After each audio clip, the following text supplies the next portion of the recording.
Hello friends, आज तिथि 19 नवंबर सन 2021। मैं हूं आपके साथ हेमंत गुरु और जनहित में चलाए जा रहे इस कार्यक्रम में आपका बहुत बहुत स्वागत करता हूं।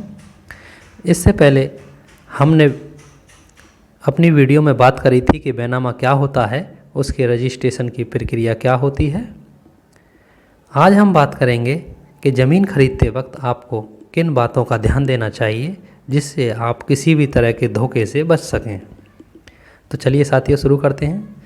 सबसे पहले आपको जब भी आप किसी भी तरह की ज़मीन खरीद रहे हैं तो आपको उसके टाइटल की जांच अवश्य करनी चाहिए, जिससे आपको पता लग जाए कि जो शख्स आपको ज़मीन बेच रहा है वही उसका वास्तविक मालिक है और उस व्यक्ति में उस संपत्ति के संबंध में क्रय विक्रय करने के संपूर्ण अधिकार निहित हैं।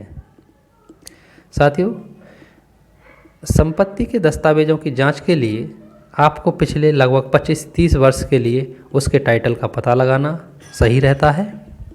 दूसरी बात, ज़मीन के खरीदार को ज़मीन का बैनामा कराने से पहले ज़मीन के मौके का मुआयना करना या कराना आवश्यक होता है और यह सुनिश्चित कर लेना चाहिए कि जिस ज़मीन को वह खरीद रहा है उसके मौके की स्थिति क्या है, उसकी सीमाएं क्या हैं, सीमाएं उसकी सटीक हैं अथवा नहीं हैं, उसकी माप पूरी है अथवा नहीं है।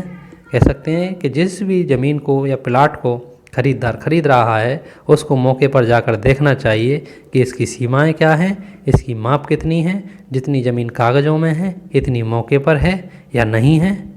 तो इन सब चीज़ की जानकारी खरीदार अगर नहीं भी रखता है तो वह किसी मान्यता प्राप्त विधि व्यवसायी के साथ जा सकता है या उससे जानकारी करा सकता है। साथियों, तीसरी बात, कई बार ऐसा देखा जाता है कि विक्रेता ने ज़मीन पर लोन लिया होता है और क्रेता को यह भी सुनिश्चित कर लेना चाहिए कि विक्रेता ने अपना लोन चुका दिया है या जो बकाया राशि है उसका भुगतान कर दिया है। इसके लिए बैंक से एक नो ड्यू सर्टिफिकेट जारी किया जाता है। उससे यह स्पष्ट हो जाता है कि भूमि पर किसी भी तरह का लोन नहीं है।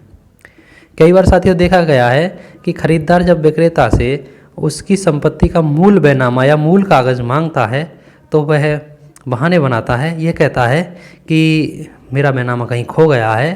तो उससे थोड़ा ये संदेह होता है कि इसने हो सकता है कि उस बैनामे को रखकर, उस मूल कागजात को रखकर, गिरवी रखकर किसी बैंक से लोन ले रखा है।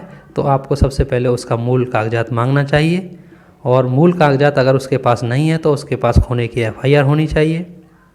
तीसरी बात, भूमि को खरीदने से पहले खरीदार को यह भी सुनिश्चित कर लेना चाहिए कि संपत्ति जिस राज्य में है उस संबंधित राज्य के एक्ट के अनुसार कोई स्थानीय नियम या कानून के अंतर्गत भूमि के खरीद फरोख्त पर किसी भी तरह की कोई रोक तो नहीं है।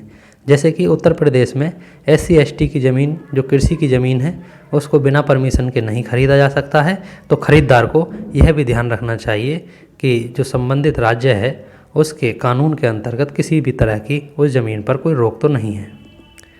चौथी बात, खरीदार को यह भी सुनिश्चित करना चाहिए कि विक्रय की जाने वाली जो भूमि है उस पर खरीदने से पहले किसी अनुमति की या किसी NOC की आवश्यकता तो नहीं है। उसके बाद साथियों, खरीदार को जो जहाँ पर प्रॉपर्टी स्थित है वहाँ की स्थानीय भाषा के जो अखबार हैं उसमें गजट करा देना चाहिए, जिससे कि खरीदार को यह पता लग जाए कि बिक्री की जाने वाली संपत्ति पर किसी थर्ड पर्सन का कोई अधिकार तो नहीं है। अगर अखबार में गजट हो जाएगा तो कोई भी अगर थर्ड पर्सन होगा तो वो अपने अधिकारों की बाबत उस पर आपत्ति कर सकता है।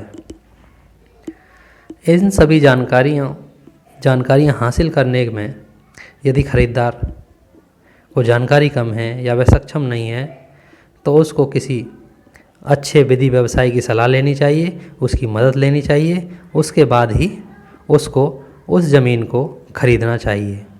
अगर साथियों इस तरह की इन बातों का अगर खरीदार ध्यान रखता है तो वह किसी भी प्रकार के धोखे से बच सकता है। तो मैं आशा करता हूँ कि यह जानकारी आपको अच्छी लगी होगी। अगर अच्छी लगी है तो हमारे चैनल को अभी सब्सक्राइब कर लें। नमस्कार, थैंक यू।